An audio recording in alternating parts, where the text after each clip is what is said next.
Welcome to the Standard of Truth podcast. In this podcast, Dr. Garrett Dirkmott and Professor Richard Leduc explore the early history of the Church of Jesus Christ of Latter-day Saints and the life and teachings of Prophet Joseph Smith. They examine the original historical sources and provide context for events of the past. They approach the history of the Church with faith, expertise, and humor.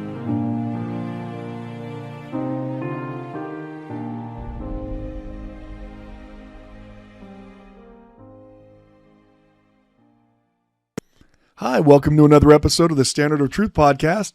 I'm your host, Dr. Garrett Dirkmott, and I'm joined by my friend, Professor Richard Leduc. Hello, Garrett. In this week's podcast, we're going to talk about a claim of men dressed as Quakers on the moon.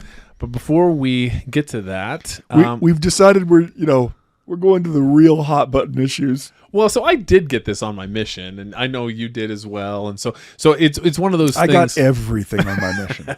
So we're going to get to that. But before we do, I'm going to do some shameless promotion. We'll start with the free stuff and work up to the most expensive.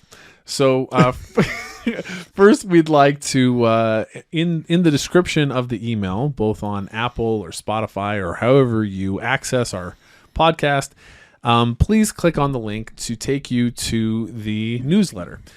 Garrett is going to be occasionally sending out newsletters, at least monthly to start, providing a bunch of additional content and providing links to sources that we say we're going to put in but never actually put in and never actually have any intent. You're already over-promising. Yeah. So that is completely free, and we would love for you to sign up to the newsletter. That would be lovely. I think it'd be fun just sometimes to highlight, even if they aren't documents we've been talking about, just some cool documents.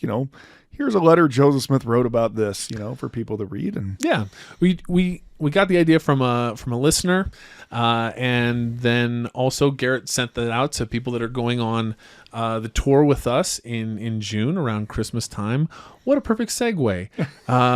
We've had a couple people drop out. We have at least 4 spots open on the tour, and would love for people to join us. I believe it's the first week of June. You don't know when it is? I don't know when it is. I think it's June 2nd. It's important to know that Richard is a vice president of sales, but he decided to make the pitch without actually knowing what he was selling. I'm fairly confident it's this year. It's in June. It's the first week in June, and we'd love to have you. Unless there's another flood, right? That's true. I've seen a rainbow. So we're planning to have it. It should be a lot of fun. We're starting in Boston, doing a little American history, and then going to Sharon and Harmony and Palmyra and Kirtland, playing all the hits. Yep, going to some Revolutionary War battlefields as well. So you can access that at standardoftruth.com, and also we have some premium content. We're so grateful for those that have signed up for it. A little bit of American history there in Condemned to Repeat It.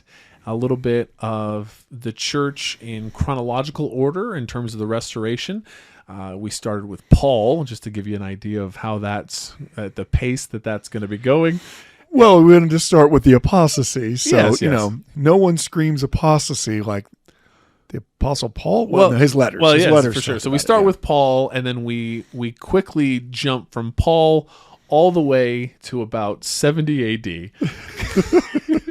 But we'd love for you to listen to those, as well as sacred places from our holy places from our past. I was outvoted on Crinkling Leaves as the potential topic. Richard wanted to name the our premium content Crinkling Leaves. Because we were going to do sound effects behind it, like such a here we are in a sacred place. Crinkle. Yeah. Anyway, so and that one we've started in Harmony. That's going to be multiple parts, and so those drop on Mondays, and we would love for you to be able to join us on that. Spotify for all of those Android listeners, and also Apple has that as well. So those drop on Mondays, and then obviously our free content comes out on Thursday. So that's all the shameless promotions that I could possibly give. I just want to say thank you to all the people that have emailed in and sent questions and kind thoughts. we legitimately could not read all of the emails we received, because if we did, first of all, Richard's already run out of names of the postmaster generals for the mailbag. I think we settled on Damien's great grandmother, who was As one of the first female postmaster. Yeah, Jordan, was it? Where no, was it? It was Draper. Oh, crud. Draper. Damien's going to be emailing Oh, my us. gosh. Sorry, I'll look it Damien. up. Richard did a bad job in his prep work. Yeah, shocking. Um, You knew what this was when you picked it up. yeah. Well, I just want to remind everyone that while there is paid content, this is still free. Yeah, you are getting what you pay for. We also wanted to, give a shout out to some of our fun listeners, even though we can't respond to all of them. We just got before we went on the air, we got a great email from Judith, who sent some really kind words, some questions, and we just don't have time to answer all of the questions, and not all of them fit in, and some are much more involved than others. It would require multi-part, which hasn't stopped us before. But we have, some things that are in the hopper that we've already decided to discuss. And then we also want to respond to questions that people have. But we really just appreciate everybody who's been so kind to us. I do get some angry emails where I'm informed what part of hell I'll be visiting for the remainder of eternity. Most of those come on Facebook. Well, most of them come from Richard. To be fair, they're mostly coming from Richard. On Facebook. Yeah, which is crazy. He could just text me and he sends me Facebook messages. But we our number one, our first premium content listener was Tammy, who has most of her in-laws listening to the podcast. I was reminded again that Lisa is our number one fan. But I don't believe she mentioned me. I think she specifically said you. Well, I'm look. Eventually, we're going to start, meeting with people so we can have one-on-one conversations, and we'll just say that I'm going, but Richard will show up. I think that's yes. Yeah. You're familiar in a previous podcast. We talked about the Millerite movement and the great disappointment. Yeah, this is very similar. You think you're going to go meet me?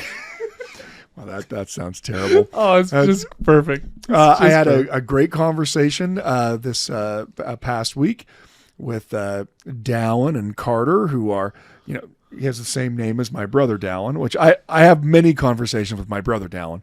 But this is a guy in our stake who was in our stake presidency, in fact, and he's not anymore, so I can talk about it. Yeah, absolutely. Yeah.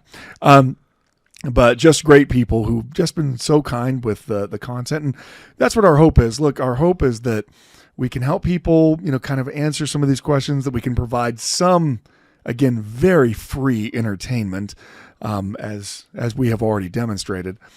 But also perhaps give you some tools for looking at things going forward, which actually brings us to this first question we got from one of our very kind listeners. Okay, so this is the Phoebe Draper Palmer Brown mailbag. Okay, very good. That's right. First postmaster of Draper. There we go. There it is. Dr. Dirkmott. I see that I am not mentioned here. Dr. Dirkmott. This is a real thing for you guys. If you want to be on the top of the mailbag, I'm surprised this one even made it through. Well, it was an interesting question, actually, that sparked a couple of conversations that Gary and I had, laughing about our own missions and this topic coming up. But yeah. Dr. Dirkmott, my question is this. Did Joseph Smith ever say there were little men living on the moon? I have heard that rumor, but haven't looked into it. I am curious on that one, if it's just one of those myths. Thank you, Jacob. And so for me, actually, I was first made aware of this in Corona, California. Shout out to the Circle City. That was part of my mission. And do you think Corona, California has like some negative vibe because of the coronavirus? Do you think? Yeah, they might. Do you think there are people like, man? I know that the adult beverage Corona took actually a pretty decent hit initially, just based on ignorance and whatever. So there are people who drink beer who are dumb enough to believe that Corona beer could give you coronavirus. Is that I don't know that there's necessarily causation, but I know there was a decline in purchase. So perhaps I would have think most people would be drinking more beer during the coronavirus. Yeah, for sure. Yeah, Well, especially with stimulus. so I remember we had just had a recent convert. It was actually my first transfer. I was sent to Corona, California, and they had just baptized this wonderful gentleman. He was in maybe late 60s, early 70s in age. And he was our team up that night. We got Book of Mormon referrals, Bible referrals, Lamb of God, Luke 2. The Lamb of God and Luke 2 referrals that we received via fax machine, those ended up oftentimes were pretty good appointments. And look, I'm not saying this is the case for everyone. I'm just saying this is the case for me. That the Bible referrals, as you've mentioned in previous podcasts, they just wanted their Bible and for us to leave them alone. And the Book of Mormon referrals that came through the videos and things, that often they wanted to either bash or rob you. or bash. Bash or rob you. Yeah. Just also, as just a quick aside, one of my favorite things is Garrett would often get these Book of Mormon referrals in Wisconsin. And where did they lead you? They would often, people had figured out, if you were to go to like 3,000 on this particular road, that would drive you directly into the middle of Lake Michigan. So like, well, wait a minute, this is only like 200. And as you keep going, you're like, oh, I see.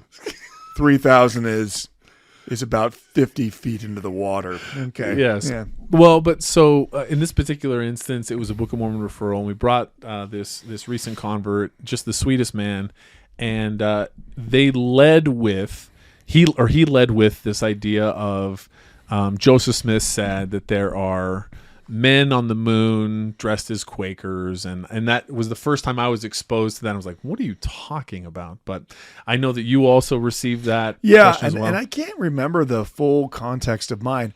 I believe I was meeting with someone who had a list of things, but the reason like they listed it off, and then the next thing they read was something that was just demonstrably false, and so we spent all of our time on that one before they threw us out. Okay, so kind of an OG CES letter. Yeah, it was the original gangster, just a shotgun everything.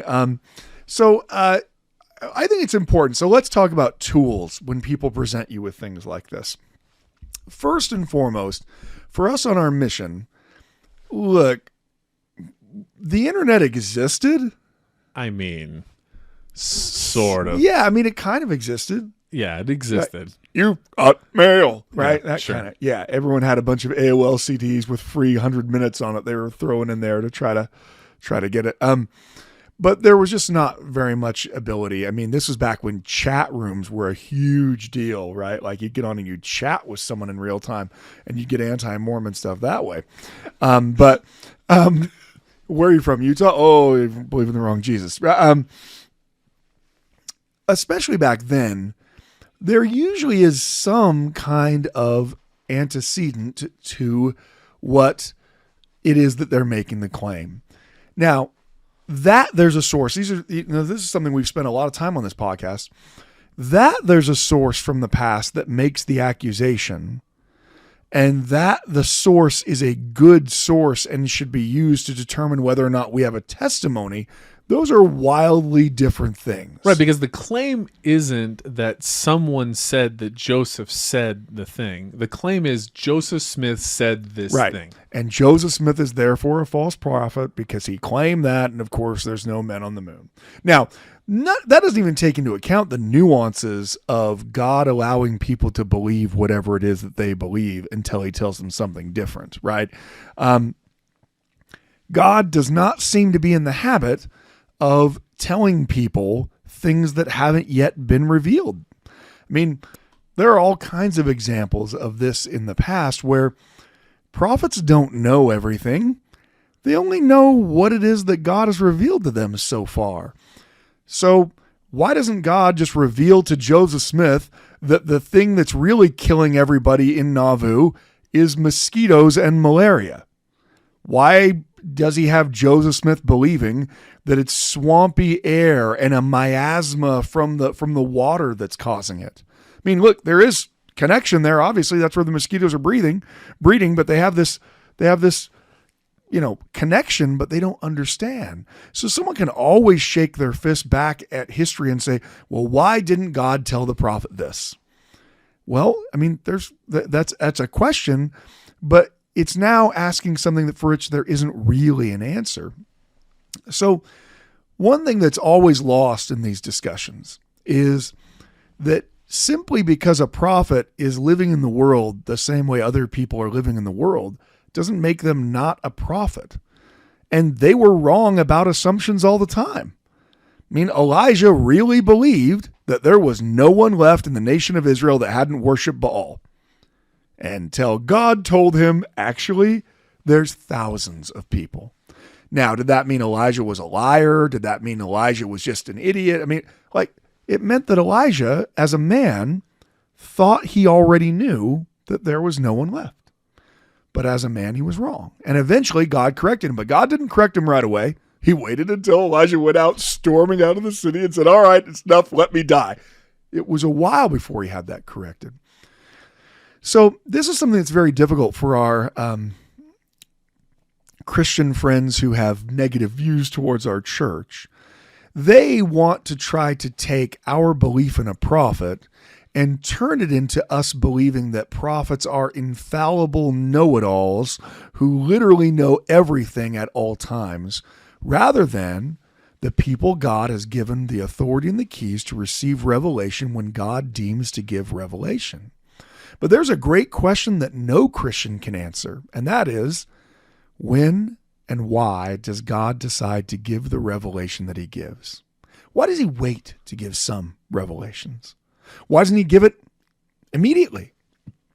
Why do the children of Israel have to suffer in Egypt for 400 years as slaves? 400 years. Longer than the United States has existed as a country. That's how long the children of Israel need to suffer, live, die, children born, live, die, as slaves. Couldn't God have raised up a Moses, 20 years into it? When we're talking about God, the answer is always God could have done something different. We don't know why God didn't do something different. We just know that he didn't. So I think it's always important to catch yourself. People who are going to be asking you questions about prophets and their fallibility usually are approaching it from a position of not even just if a prophet prophesied something that doesn't come to pass. And by the way, what they mean is doesn't come to pass the way they think that it should have. They will, we've talked about with Joseph Smith's prophecy on the Civil War, how hilarious it is that some people will attempt to nitpick that prophecy to say, well, there weren't major slave uprisings during the Civil War. So, it says that slaves will rise up against their masters and that doesn't really happen. And you're like, so wait a minute. So you're conceding that Joseph Smith predicted that the Civil War would be bloody even though no one thought it would happen, that he predicted it would last a long time even no one thought it would happen, that he predicted where it would be even though no one thought it would happen, and exactly what the cause would be even though no one thought it would happen. But you're hung up on the fact that you don't think there were enough slave uprisings to justify the fact that he said there would be slave uprisings. Not that there were none, there just weren't enough. There weren't enough. That it's such a weird thing to do. And again, I understand all of these arguments when they're coming from atheists. I get it. You don't believe in God at all. I don't know why you're listening to this podcast, but thank you for signing up for the premium content. Yeah, thank you for signing up. We do some straight history in the Condemned to Repeat It podcast, but I understand why an atheist simply dismisses anything that has anything to do with God. I actually appreciated some of my atheist professors more than my more religious ones, because my atheist professors, when I was getting my PhD, they thought I was stupid for being a Latter-day Saint. They thought anyone who believed in God was stupid. But they didn't think that I was any more stupid than someone who was a Catholic. They just thought I was just as stupid as anyone who believed in God. Whereas Christians often apply a very, very different standard to Latter-day Saints than they do to themselves. right? It's very obvious that the prophets in the Bible, in the Old and in the New Testament, don't know everything. So why do we expect that prophets today would know everything? I mean, Latter-day Saints don't believe that prophets are infallible. They believe that prophets are the vessel whereby God gives revelation when that revelation comes. So that's an important context for this entire discussion. First and foremost, usually if there's something that you've heard from that long ago, there is some source behind it. So it's rare that someone just simply writes an entire, creates out of whole cloth something that's fake. Also, the other thing, though, is if something is coming from that long ago, like from your mission, it's almost certainly published somewhere. Because I've met a lot of anti-Mormons in my day. You know what they don't do? Go to archives. They want to tell you how much time they've spent researching things, but they don't actually want to actually research things. What they mean by that is, I read something that someone else pulled together, and now I know more than most people I know, and that makes me an expert. In fairness, though, to the extreme anti-Mormon, it's from last episode, it is tough to look through, microfilm while doing a backside heel flip. Yeah. It's very difficult. If you're going to be doing a trick off of that mogul while you're yelling about Solomon Spaulding, it's very difficult. It's going to be very difficult. I mean, frankly, it's actually one of my pet peeves, and I know this wasn't what the question was about, but I'm going to rant a little bit. And if you don't like it, you can go get your own podcast. That's right. If you're so smart, go get your own podcast about men on the moon dressed as Quakers. It's frustrating to me because I hear people say things all the time like, oh no, he's done a lot of studying on this. Or no, she has just read so much about it. She just knows so. And yet none of that studying seems to be in any way comprehensive, right? When someone says to me, well, I read this in the Journal of Discourses and it really made me lose my faith, whatever I actually say to the person, what's going on in my mind is, oh, really? So you were just reading through all 26 whatever volumes of it, got to the 17th volume, halfway through it, read that, and then was like, wait a minute, I'm troubled by this. So it's one of those things, though, to your point, is that why does that matter? It's because they're starting from a place where they're not being genuine. Yeah. You read this somewhere online, or you heard this from some person or something who told you what to think about it. Right, exactly. Yeah. Not just told you that it's there, but what to think about it. And people don't want to be, they start off at a place where they're not being honest, they're not being genuine, and to your point, almost nothing you say now at this point matters because they're starting from a place where they didn't do the thing that they're claiming to do. But somehow there's some virtue in not looking at those things and claiming to go through. Well, it's. I mean, I don't know what virtue it is aside from laziness. I mean, look, we're talking about the kingdom of God on earth here. Either the claims that are being made by Joseph Smith and the church are true, and this is the most important thing that exists, or they're not. In which case, how are you going to find out? If your grand total of investigation involves less time than you spent binging a show on Netflix this week, well, it must not really be that important to you. I mean, I realize it's not easy, but the ease of researching something, that's not really the determining factor of whether or not it's helpful to you if we're talking about your soul.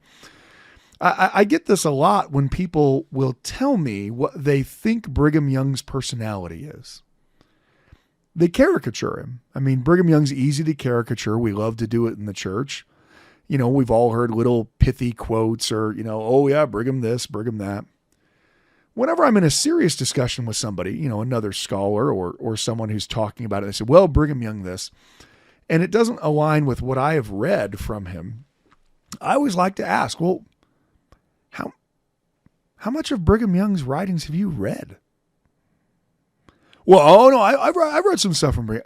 Okay, there are like hundreds of Brigham Young sermons that are publicly available. How many of them have you read from start to finish? Not because someone said, oh man, you've got to go look at what he says about this in here, but because you just read it to find out.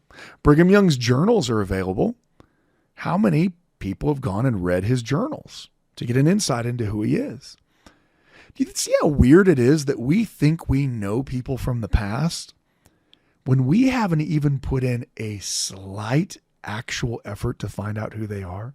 Imagine if someone were to judge you, not by all of the texts in your phone, not by the conversations you've had, not by the lessons you taught at church, but because they got part of a single text that you sent a friend when you were joking around. And they said, that's who you are. And they went around telling everybody that's who you are. We kind of do this with historical figures from the past.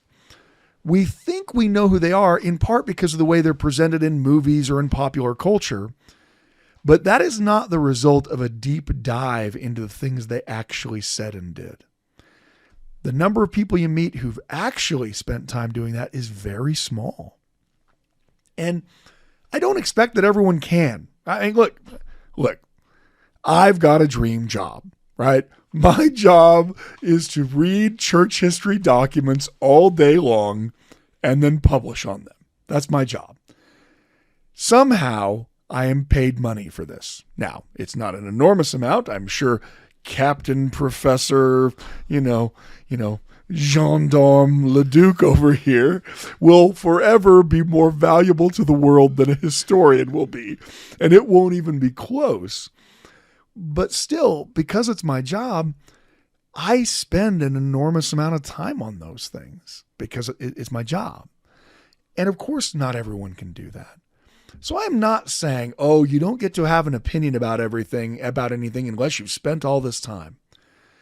What I am saying, though, is let's take a pause before we decide we do know something if we haven't ourselves spent very much time investigating it. We have this. It happens when it's a doctrine or a story or a belief that really means something to us. We will often make that front and center and without actually doing a lot of investigation surrounding it. And I've done this myself in my own life. Anyway, all that is to say, just as a rule, challenge what your assumptions are about what you know and how you know it. Things like knowing that the Book of Mormon is true. Well, you've probably put in all kinds of time on that. You've probably read the Book of Mormon more than any other book that you own. You've read it 12 times, 24 times. Even if you've read it 3 times, that's more than any other. How many other books have you read 3 times? And I don't mean like the ones you read to your kids when they keep handing you the same one. No, I want to read this one. No, that will take another 20 minutes and I just want to go to bed. I mean, like really read the book. So of course you're going to feel really close to the Book of Mormon because you've spent so much time with it.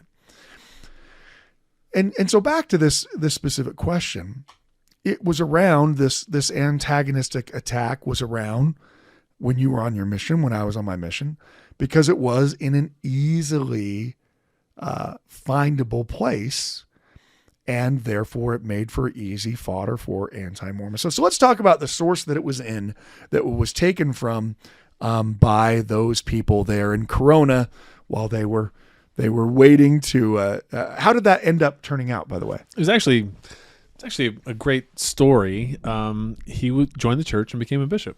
No. I was going to say, no. Wow, that never once happened. No, it doesn't. No one ever joined the church in Wisconsin. But so the way it ended actually was that this recent convert of 2 or 3 months just bore his testimony of the truthfulness of the restored gospel, and we left. And when we got in the car, he said, when I joined the church, I knew that there would be people that would attack it. And that's what I signed up for. And it was actually, to me, who was a brand new missionary, I'd only been out for a couple of months. This was it was a pretty impactful experience. So wow, it was great. Yeah, that That's better than any experience I had from my mission. Richard's always just shaming me. He's like, well, maybe if you were more righteous. You should listen to the Gospel of Prosperity, part 1, 2, and 2.5. Yeah, the Prosperity Gospels. Yep. So the published version of this story, which I'm guessing is where it originates from, because I'm going to just doubt that most people have gone back to the original journal. That's what I'm going to doubt. But it comes from the Young Women's Journal. So the Young Women's Journal is a publication near the end of the 19th century, and this particular one is from 1892. 1892, number 3, page 263. And there's an article that's published in this church publication called Our Sunday Chapter, and it's written by Oliver Huntington. Oliver Huntington titles this article, "The Inhabitants of the Moon. Astronomers and philosophers have, from time almost immemorial until very recently, asserted that the moon was uninhabited, that it has no atmosphere, etc. But recent discoveries through the means of powerful telescopes have given scientists a doubt or two upon that old theory." Now you can already tell that the way he's trending in this, arguing that there is an atmosphere on the moon, is, again, he doesn't, people can't know everything. Nearly all the great discoveries of men in the last half century have, in one way or another, either directly or indirectly contributed to prove Joseph Smith to be a prophet.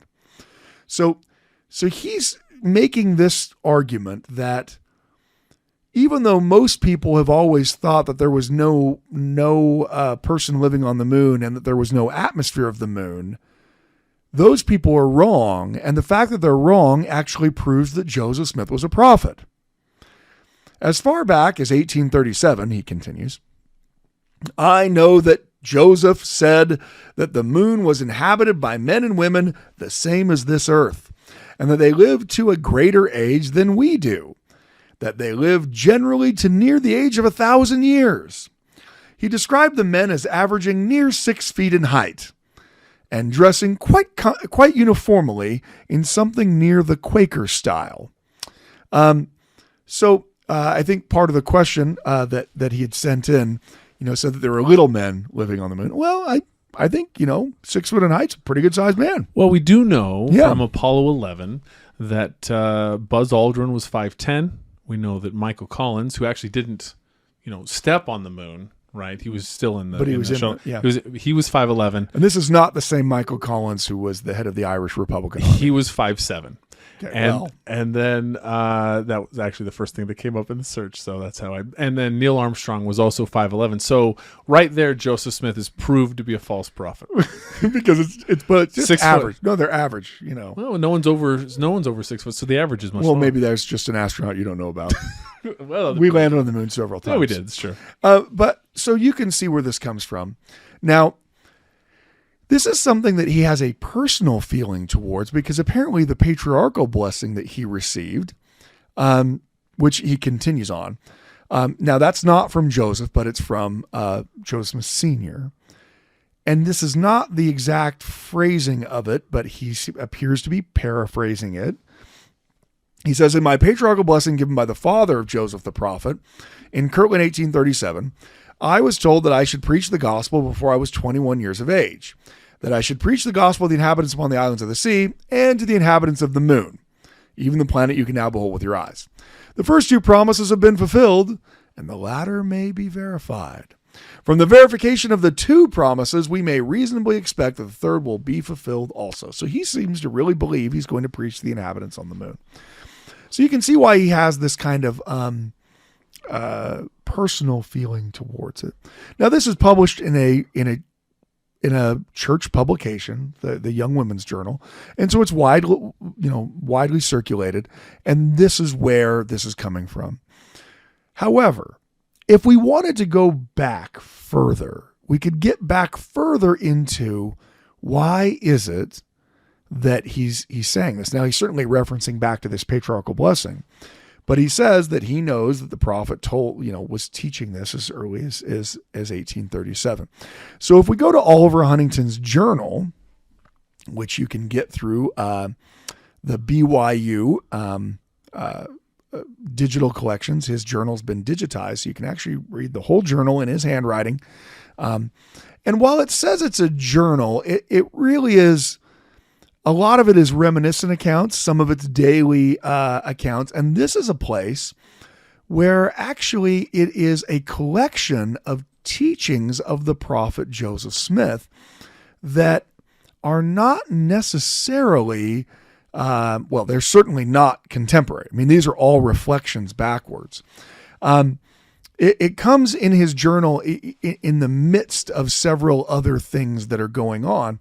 He's going to be giving, a kind of a daily calendar of events like you normally would in a journal. And then it's going to break off into a whole bunch of other reminiscent teachings. Remember, when I say reminiscent, what I mean is someone looking back and saying, oh, this is what so-and-so said back then. So this in the Young Women's Journal is 1892. 1892. And this journal that we're looking at here with reminiscence and other things is when? Well, it's sometime between, at least apparently, 1880, October of 1880, and in 1881, because the last entry you have an entry that's like a daily entry, and he's going through things. He's like, December 22nd, Sister Hall was endowed for Lydia Huntington and sealed to Joseph Smith Sr. So he's going through this, daily list of events. And then he's going to get into 1881. So it's going to be between January 10th of 1881, right? So he has this in here, January, and then January 13th. And then after that, you have a bunch of stories that are going to be entered into the record. Now, one of them is a letter that he copies in that's from St. George, February 17th, 1881. So even though that's not a daily entry, you got to figure, okay, what he's copying in is after February 17th, 1881. But as you go further forward, you just start getting a whole list of things that people have said that Joseph Smith taught. And let me give you an example of that. He is going to give an example of someone who gives an account of when the Melchizedek priesthood was restored. Something he's heard from a man by the name of Addison Everett. He's going to start giving some Joseph Smith teachings that we do have other records of. For instance, I heard Joseph Smith say in the year that Jesus made his second appearance, there would be no rainbow. That is something from Joseph's other teachings. A.F. MacDonald tells, but from what authority I don't know, that on a certain occasion, there was a piece of work or business that needed to be done immediately in order to keep advantage out of the hands of our enemies. And the matter was talked about in council one evening where Joseph the prophet presided. It was then decided that it was necessary that the work be done that same night. The prophet said that it must be done that night, and turning to a young man said, I want you to go and do it and return before morning. And asked him if he would do it. The young man said that he would, and he testified that he did do the job, although he had to travel 500 miles to do it. 500 miles there and 500 miles back. I do not doubt that if Joseph Smith required such a thing to be done and said it must be done and delegated a man to do it, and who was willing, that it would be done, and that person would be wafted through the air by the power of God, equal to translation, whether the person went in body or in spirit, whether the distance was 500 or 5,000 miles, it would all be the same. If he required such a thing, it would be because God required it, and all things are possible with God. That is my faith in the prophet Joseph Smith. So you can already see that this is him sharing, first of all, stories that are told him that he sees as faith promoting. Now look, Oliver Huntington's a great, faithful member of the church, and he is a dedicated believer in the prophet Joseph Smith.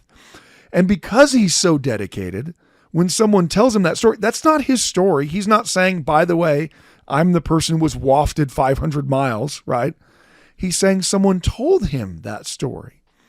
And his response to it is, if that's what God wanted to have happen, God could have happen. So he has this faith that God can do anything, which is a faith that all Christians have.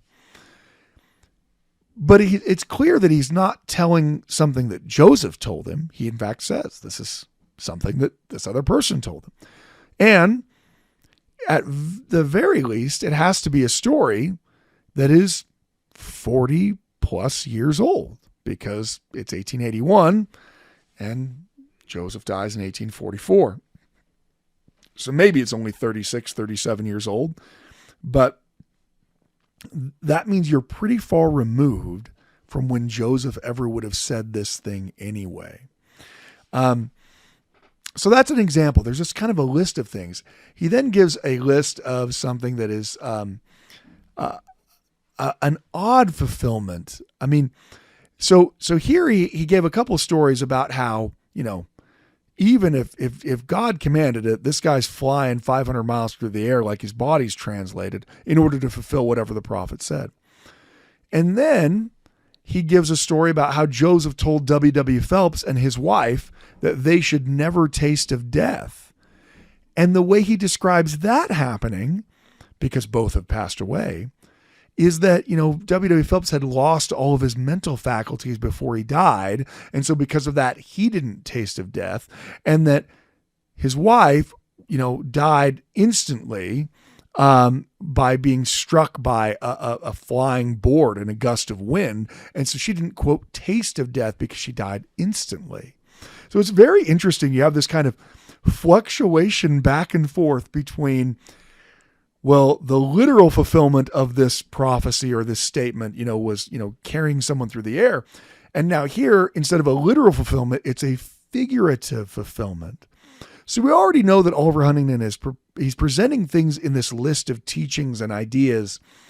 Some are literal, some are figurative.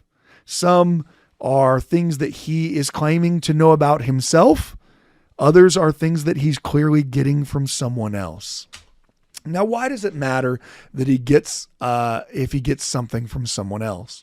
Well, because if he's not the one who actually heard the thing that's being said, well, then he doesn't actually know if it's being related to him the same way that the person heard it. I've shared on this podcast before that there are multiple times that I have people misinterpret things that I've said. I mean, I think it's probably just because I'm a bad speaker, actually. This kind of reflects on me, right? Yeah, it's happened your multiple fault, times. for sure. But it happens. I mean, honestly, even when we dipped our toe into the raging torrent that is questions about plural marriage, most of the email responses we received was people completely rejecting my giant caveat I made at the very beginning, where I said, look, this is only one case.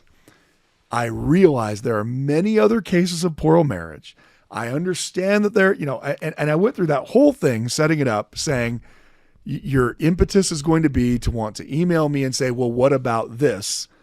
I'm telling you right now, I'm not going to talk about those other ones because I can only cover this case. And what did I get? I got a flood of emails of people saying, well, why didn't you talk about this? We have never received such negative feedback, not on how it went necessarily, but that you didn't do this and you didn't do this and you didn't talk about this. It's the reason why it's season 38. Because I'm going to retire in season 37.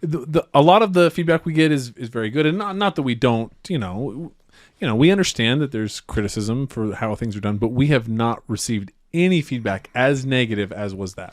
Right. And so when we try to cover these more difficult topics, the problem is the topics that are difficult and the topics that are sensitive, people feel like they already know the answer to. And when it comes to plural marriage, people feel like, well, that's not the way it was for my great grandmother.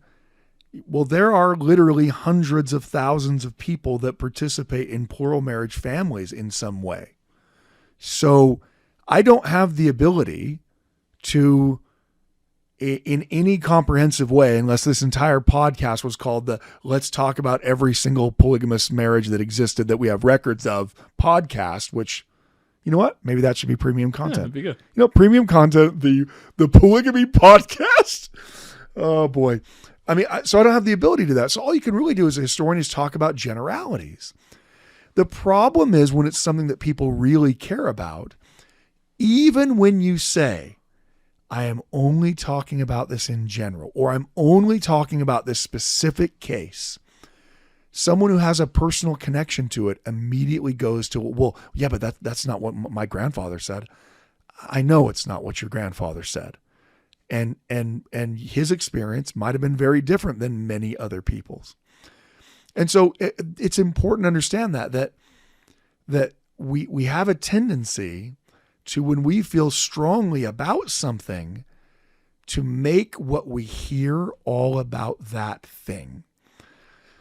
I'm always surprised when I meet with members from different parts of the country that even the questions I get in Utah Valley differ from the questions I get in El Paso. Now, some are going to be similar, but there are others that are different. Why? Because people have different questions based upon what's affecting them in their life at the time. And so I think what Oliver Huntington is doing here is he's listing off some things that he's heard that demonstrate that Joseph Smith is a prophet. He sees this as a very faith-promoting thing. But they are clearly not all equal. Some he's saying that he heard Joseph say. Some he's saying he heard that someone else said that Joseph said. Some he's saying without giving any attribution about how he knows. Now, that doesn't make any of them false, but it certainly means we are very far removed from Joseph Smith himself saying it. And so in part of this list, that's where you get his reference to this.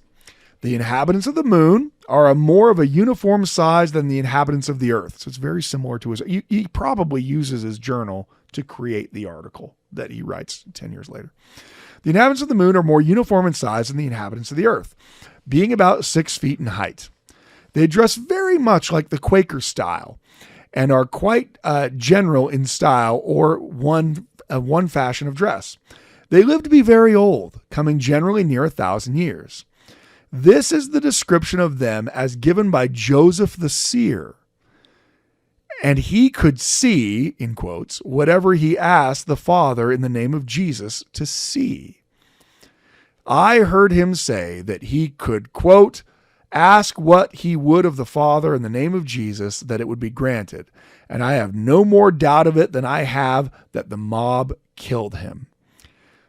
So he's presenting this as a demonstration that Joseph is a prophet, because he believes that eventually they are going to find that there are inhabitants of the moon. And so Joseph, as the seer, saw that. By the way, as you're transitioning, 9 men walked on the moon. Average height of those men, 5'9" 3/4 inches. So obviously this is proven very false. I like the fact that we've transitioned from giving betting lines on NBA and football. We haven't even talked about the Super Bowl. No, we have. Well, this is going to come out. This will come out before the Super Bowl. Hit Kansas City hard. Go Andy Reid. Go Mahomes. What's our line on that? You know what? I don't. I'm going to look into. I'll get our crack. Let's get our staff on that. So you can kind of get a sense for this. Okay. Now he is saying that Joseph said it, but he is also not explaining when or where. And if Joseph is saying this in public, well, we don't really have that. Now, if Joseph had said it, it would not be that uncommon a thing in the 19th century for people to believe it. I mean, there are people who are believing those things, in the 19th century that the people are living on the moon or there's atmosphere on the moon. In fact, the son of a great astronomer, Herschel, is actually going to perpetrate a hoax in which he claims he found all kinds of cities on the moon, and people print it all over the country and say, oh, look, yeah, I found cities on the moon. So it is not an uncommon thing for people to think it. The problem is, as a source goes, I don't have any contemporary source from Joseph Smith where Joseph Smith says it. Now, first and foremost, had Joseph Smith, said it, I would imagine that rather than him prophesying it, he was simply saying something like, "Hey, Joseph, do you think there's people living on the moon?" Sure. Yeah, there could probably be people living on. That's not the same thing as a prophecy. But I don't have any context of this. I don't know if this is a question Joseph is being asked. I don't know when this was. I have no other sources that say this. And so, look, is it possible Joseph said something about it? Sure. It's especially possible because Latter-day Saints, unlike most Christians, do not believe that this is the only world that has any living inhabitants on it. It's actually a pretty big deal for many Christians who argue that the only place that God created us on is this earth. But Joseph Smith, of course, is going to be taught that there are worlds without number that God has created, and that the inhabitants thereof are begotten sons and daughters of God. We believe very much that there is a limitless worlds, in fact, to the point where they cannot even be numbered unto man. So whatever that number is, however high that number is, we actually don't have a number that can equal the number of worlds God has created. And apparently with that description, that he has created inhabitants of those worlds. So we're already pretty far off the Christian beaten path, right? For a Christian, it's actually just as problematic as that we believe that there are trillions of worlds that are inhabited by children of God, as it is that Joseph might have thought people lived on the moon. But in this case, we are very far removed from Joseph himself saying it. It appears to be something that's given second, it's at very least second, but possibly third hand. And it's simply repeated. And it's a personal opinion that Huntington has later in his journal, in the 1890s. He is going to provide some other information for us, which you might find quite interesting, Richard. February 16th, 1895. I am willing to state that the names of the three Nephites. So I thought we didn't know who they were, right? I almost feel like people were constrained from writing. Maybe you could share that scripture. Yeah, okay. Well, it's 3 Nephi 28, 25, and 26. So this is Mormon writing. Behold, I was about to write the names of those who were never to taste of death, but the Lord forbade. Therefore I write them not, for they are hid from the world. But behold, I have seen them, and they have ministered unto me. Okay. Absolutely believe in the three Nephites. But he's going to say, this is his 1895 journal, I'm willing to state that the names of the three Nephites who do not sleep in the earth are Jeremiah, Zedekiah, and Kumanan-Hai. So, in fairness, he's got a pretty decent, a 3 in 12 chance. Because they list them all off. That's right. Yeah. A 1 in 4 chance, essentially, of hitting on that. Well, so he goes on to say, or at least one of them. Right? Yeah, well, one of them for sure. Yeah, for sure. One, I guarantee one of them's named one of those things. Yeah, a broken clock can pick what a third Nephite. What are the betting lines on picking third Nephite? I don't have that. I do have Chris Stapleton at the over-under of 121.5 seconds. So that is going to be just over 2 minutes, and the average national anthem is about 1:56. So the question you have to ask yourself is Chris Stapleton really going to hit some of those notes and really lengthen them out? Now, as a country singer, I would guess yes. I would hit the over. Okay. Well, I know that you're a degenerate gambler. If you are betting on the length of the national anthem being sung at the Super Bowl, that's right. That's how, if you are that person, I need you to seek help. Yeah, I need you to find loved ones, get people on your side. This, by the way, this betting moment is brought to you by a good friend of mine, Ken Golightly. Thank you, Ken. Ken a consummate gambler in his own right? No, he just got a kick out of it the one time we did it, and I told him I got in a lot of trouble, and he thought that was even funny. Yeah, in fact, the only reason we're mentioning it now is both of our wives are no longer in the room, and so we can get away with joking around about it. Anyway, back to 1895 Journal, he says, "It's my opinion, and I am sanguine in it, that the assertion of astronomers is erroneous, where they say that the moon and larger planets have no atmosphere. What nonsense." You can see he personally feels like that the scientific discoveries, because by 1895 it's becoming much more readily thought that, well, there's no atmosphere on the moon, that he thinks it's just a bunch of poppycock, right? And so he has a personal investment in this as well. And maybe it's because he really thinks Joseph said what Joseph said. So he thinks he's defending Joseph Smith. And in which case, I love Oliver Huntington. I love somebody who's desperate to defend Joseph Smith. But I will say, in relation to our initial question, did Joseph Smith really say that? Well, those are the sources. Is it possible that he said it? It is. Should it be a matter of faith destruction if he did? I would sincerely hope not. I would hope the fact that he didn't know what malaria was would be a bigger issue to you than whether or not he thought that there might be people living on the moon. But honestly, I would certainly not write Joseph Smith taught that people were living on the moon. At the very best, I would say many decades later, one inhabitant of Nauvoo claimed that they had heard that Joseph had said that the moon was inhabited. Oliver Huntington believed this and repeated it multiple times in multiple venues. Now that would be correct, but that wouldn't demonstrate that Joseph, in fact, that he taught it. One of the reasons why you have to be really careful of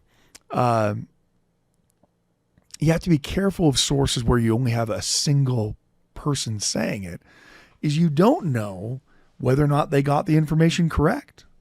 And so, I mean, when we're dealing with prophetic utterance, we don't just take a single statement made by, a single 70 in a single general conference and say, oh yeah, that's now the doctrine of the church. Church doctrine is set out by the prophet, the first presidency, the quorum of the 12 apostles, and in conjunction with one another. I don't know whether or not Joseph ever said anything about the moon. I know that Oliver Huntington sure seems to think that he did, but I also don't know what his source really is. And so, I think when you come across things like this, you think, well, maybe, but also does it even matter?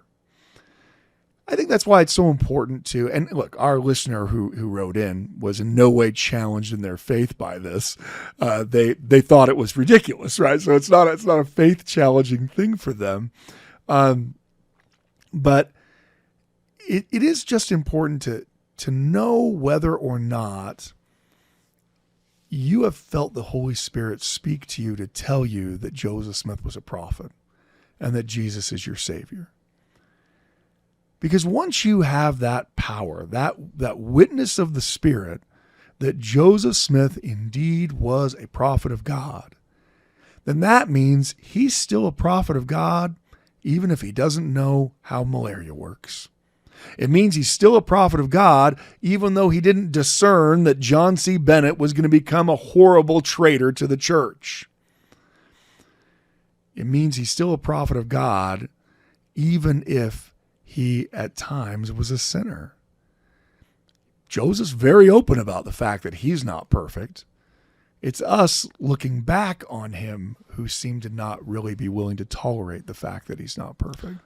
Just as a quick aside on not being perfect, I got my facts wrong on the national anthem. I just want all the listeners who have already called Sal their bookie to place it.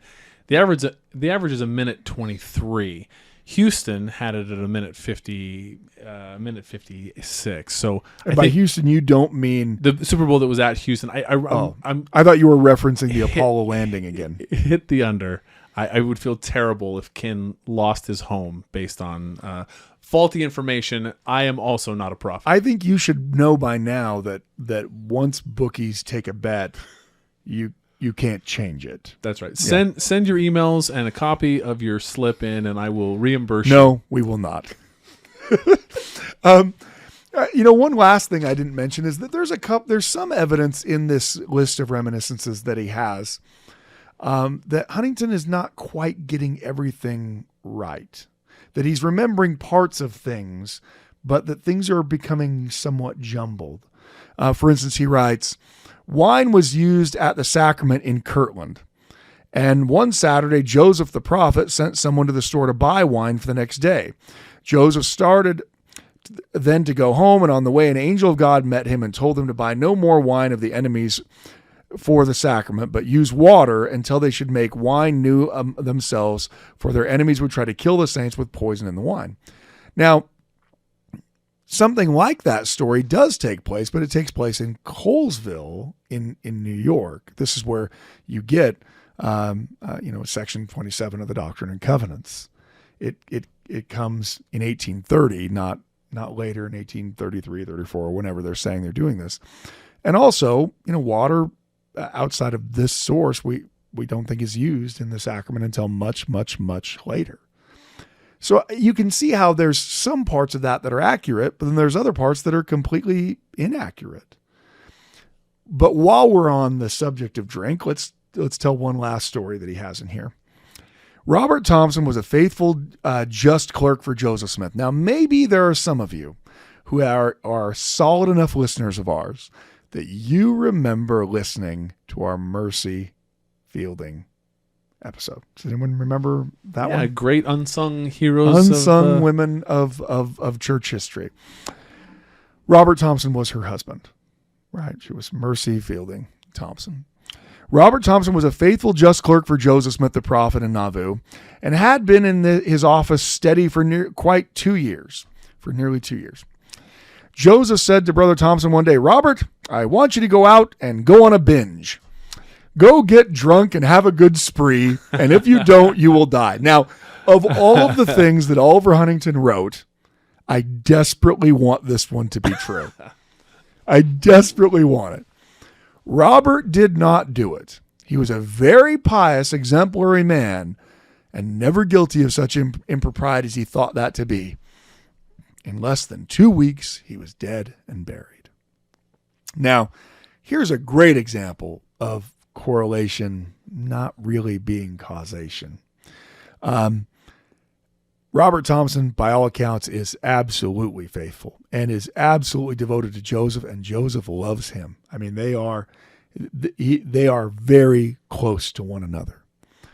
But Thompson dies not of not going out and getting drunk enough, but of tuberculosis, which, however much alcohol you consume, is not going to kill tuberculosis, right? I mean, it's still a major killer in the world today, as we talked about in that podcast. You can see that the tenor of all of these reminiscent ideas are things to prove that Joseph was a prophet. Joseph was a prophet because of this. Joseph was a prophet because of that. He was a prophet because of this.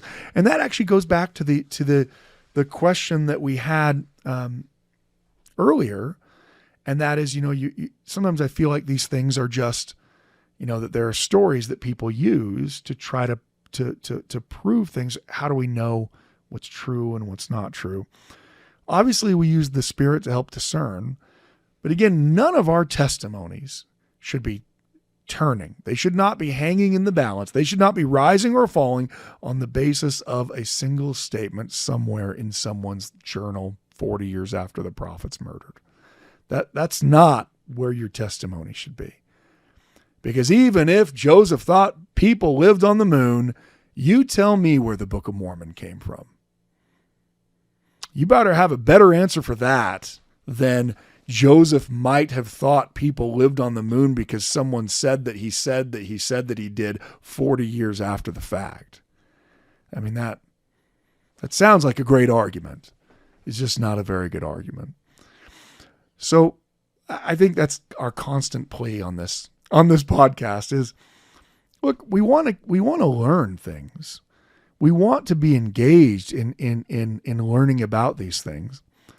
At the same time, we need to learn things with patience, in all patience and faith, right?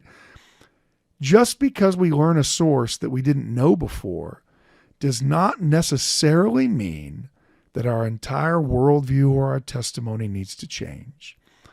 And that's why it's so important that everybody listening really receives that witness of the Holy Ghost, that this is God's true church. Because I don't believe simply because of the history that I've read. I believe because the Holy Spirit has told me that this is God's true church. I believe that Joseph Smith is a prophet because I believe God has told me that he's a prophet. And that is what matters. And so hopefully everyone can build that as their foundation. And then as we expand out to these other questions, even if the question isn't answered the way we want it to be, even if it's a topic that we hadn't heard before, in the end, we are still secure in our testimony that Jesus is the Christ, that Joseph was his prophet, and that this is God's church on the earth. Thank you for listening to the Standard of Truth podcast, hosted by historian Dr. Garrett Dirkmaat. If you know anybody that could benefit from the material in this episode, please share it with them. And for more resources, visit standardoftruth.com.